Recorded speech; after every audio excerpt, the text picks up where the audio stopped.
believe me, just watch. Come on.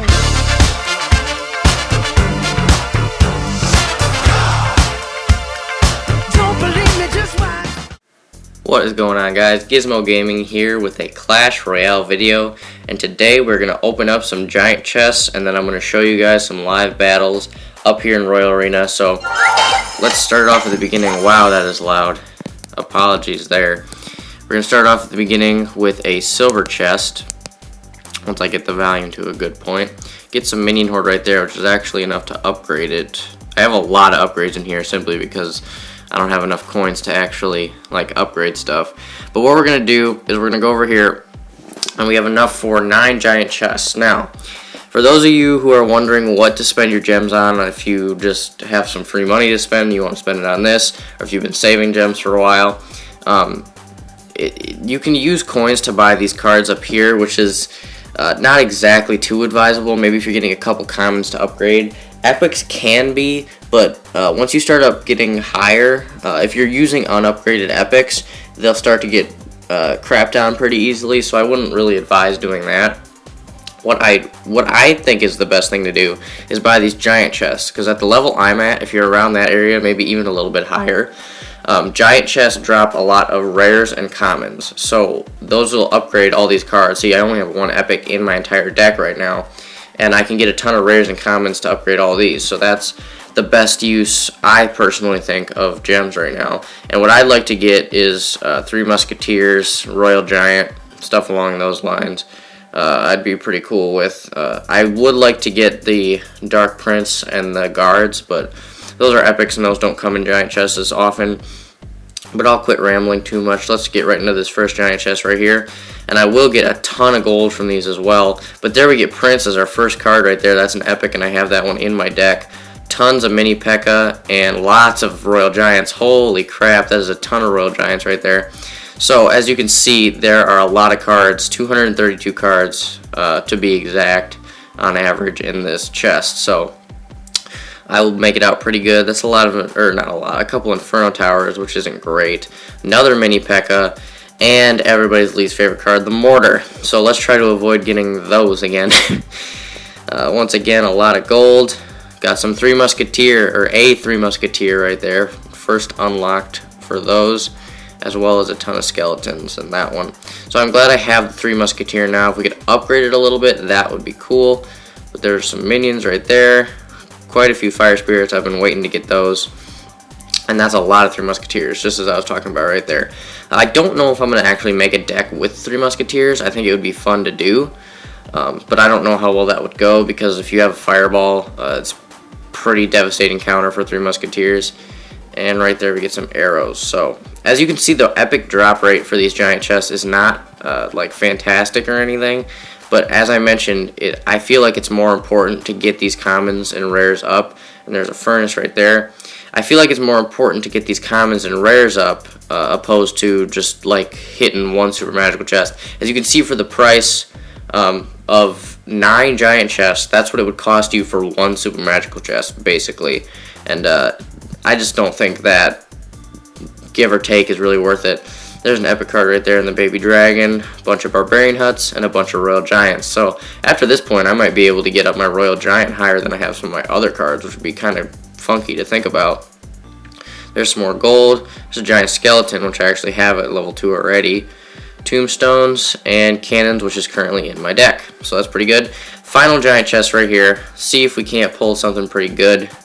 We get Skeleton Army, which I can upgrade now, Furnace, and everybody's least favorite card again. So if we look on over here, obviously this is a new card for me. I'll upgrade this a little bit.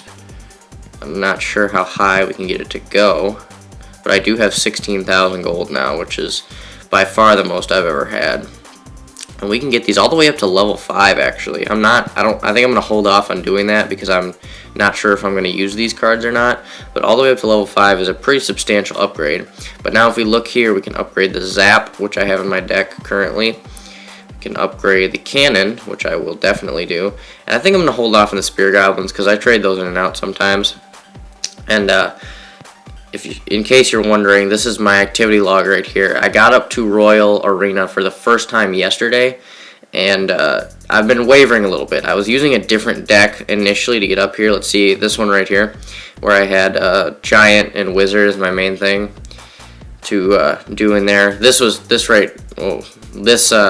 one right here where I got defeated. This was the deck I was using mainly, but as you can see, I started suffering a couple losses, and I decided to switch to the deck I have currently, which actually got me back into Royal Arena. And this one mainly consists of pushes where you put either the Valkyrie in front followed by a Prince or a Hog, or you put the Barbarians in front followed by a Hog. And the Wizard is just a good counter for any splash damage. The Spear Goblins get some good chip damage in. The Cannon is basically to pull Hog Riders. That's really the only reason it's in here.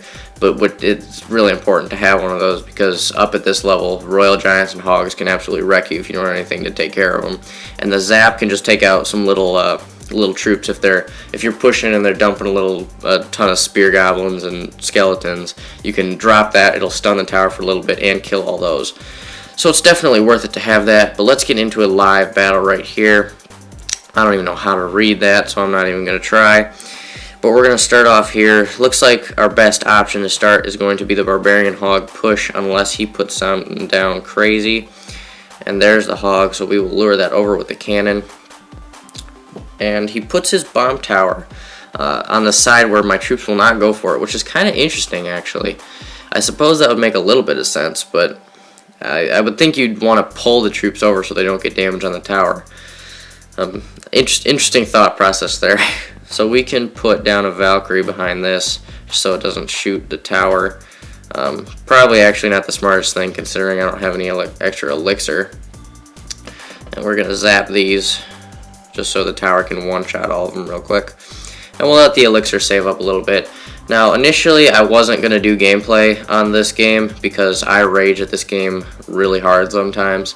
So I'm going to try to keep that in check a little bit while I'm recording, so you guys don't watch me go like ape crazy while I'm recording a video. But I've had some really tough losses on this game and tilts that have been just absurd, that have caused me to go crazy. So hopefully we can avoid those for the most part. But it's looking right here like we're winning the trades, but it's not getting any significant progress. And now that bomb tower is just sitting there in the middle. So we can just drop some Spear Goblins in the back, let it build up slowly. Drop a Valkyrie. That will run out pretty quick right there, so we're going to push. He's got a bomber in the back. Those are the minions. We'll just zap those, as I mentioned. Now that even the Spear Goblin can one-shot all those. And just like that, we take a tower. One push, that's all it takes sometimes. And why did I drop the Barbarians? What am I doing? And of course he has a freeze. That's what happens when you forget to lure. They get quite a significant amount of damage on your tower. But that's alright. There's that, so I will drop a Valkyrie right on top of it. See if we can get him to... There we go. Perfect. Oh, thank you for dropping barbs on top of a Valkyrie. That's helpful to me, actually. We are going to drop that right there. We'll take out those probably. Yep. And we are going to we're just going to push the King Tower. I don't see why not. Zap that. And why don't we just get a 2-lane push going right here. Confuse them a little bit. That is a wonderful tower freeze. Gotta give him credit. Just immaculate placement on that freeze right there. Just stunning the whole tower while he gets 0 damage off. Pretty tough to beat. No, that's mean. I should be nicer than that. But it looks like we're going to take a 2-0 victory on this game, which is very nice. I usually don't actually do that well. I have some when I win, it's usually pretty convincing, and when I lose, it's pretty convincing in the other direction. So let's just pop through this silver chest right here so we can have a slot open. And there's the 3 Musketeers right there, right out of the silver chest. And we will go into one more battle quickly before we finish up this video. I hope you guys enjoy this type of thing. Be sure to let me know down below if you'd like to see more of these videos in the future, Clash Royale being it in that statement. Let's start off with the Valkyrie. We'll just let the Valkyrie go. Shoot. That did not work. That's gonna suck. Okay, we'll put the Wizard down to counter those minions. But as I was saying, let me guys... Yeah, that's how you talk. You guys let me know if you enjoy watching me play Clash Royale, and I will be sure to do more videos on it in the future. I enjoy playing this game for the most part. As I mentioned, I have some pretty severe tilt sometimes, but you know, for the most part, I do fairly well, and I get over it. So I will continue to make these if you guys would like me to. It's just I'm here to see what you guys want, and I will try to deliver through on that as best as I can for you. If you guys enjoy seeing something, tell me below. If there's something that I'm making and you don't like it, or you want me to stop making it, that's fine as well. I ask that you be like rational with your responses. Don't like freak out on me or anything. Just tell me what you'd like to see, and I'll do the best I can to get it done. I plan to make PlayStation games in the future coming up here. The problem I'm having is that I don't have an Elgato at the moment. I'm just trying to get one. I don't know when for sure that's going to happen, but probably within the next 2 months, you guys are, at least next 2 months, you guys will see one PlayStation video at least. Not positive, but I'll try my best. And we have taken a 1-0 lead in this. And I love it when they throw a spear goblin. Not spear goblin. I don't know how to talk. I love it when they throw a goblin barrel on my tower right after I place a wizard. It's just nice. Oh shoot. Alright, well we got the wizard helping out from the other side, which is pretty nice, but he did drop the Valkyrie. That's gonna hurt. But that bomb tower will go down. We're just kind of trying to stall here a little bit. Really? Quickly, distract.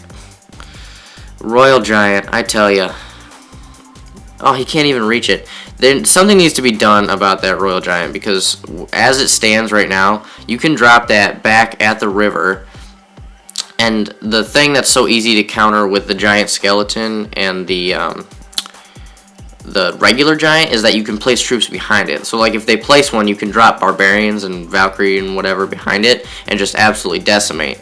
With the Royal Giant, you can drop it so far back, and it can still hit stuff that if you try to send troops at it to go on offense, they'll get stuck. You can't drop stuff behind it for defense reasons, and that really gets on my nerves, and I would really appreciate it if they fixed that. Get out of here with your Royal Giant crap. I don't know. Just get out. Okay, now he's just fireballing. Okay, we need to get a pretty hefty push going here. We're not going to win this. And the problem we're having is that with that bomb tower, it's tough to actually get to the tower. But we got some chip damage going on with the spear goblins. That prince is going to get stuck. Don't know why I zapped.